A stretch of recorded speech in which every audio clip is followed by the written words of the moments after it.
Ubuholi beSANCO KwaZulu-Natal buzwakalisa indumalo ngokwenzeka esifundazweni KwaZulu-Natal nalapho kuqokwe khona owayenguMengameli wezwe uJacob Zuma njengoSihlalo. ISANCO esifundazweni ithi lesi sinyathelo sithathwe ngosomathuba. There are many across the membership and the leadership of SANCO who hold the deepest respect for President Zuma as former president of the country and the ANC, as well as a stalwart of the struggle against apartheid. Therefore, to think that he would openly exploit SANCO and its challenges to help him in his well-known political battles is disheartening. Lengqungquthele ibingempela sonto kanti isitatimende esikhishwe inhlangano iJJ Zuma Foundation ezinkundleni zokuxhumana ithi nethemba lokuthi iSANCO emazingeni ahlukene ayo izohlomula kakhulu kuZuma kwazisa ungumakade ebona kwezombusazwe.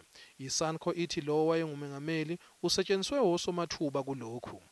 These individuals he has chosen to associate with are basically political thugs who are using him to gain some traction. They will soon drop him when this 5 minutes of fame has elapsed. Le nhlangano yomphakathi nebhekene nezingqinamba yobuqembuqembu namalunga kumanje ibheke enkantolo iyofuna isixazululo.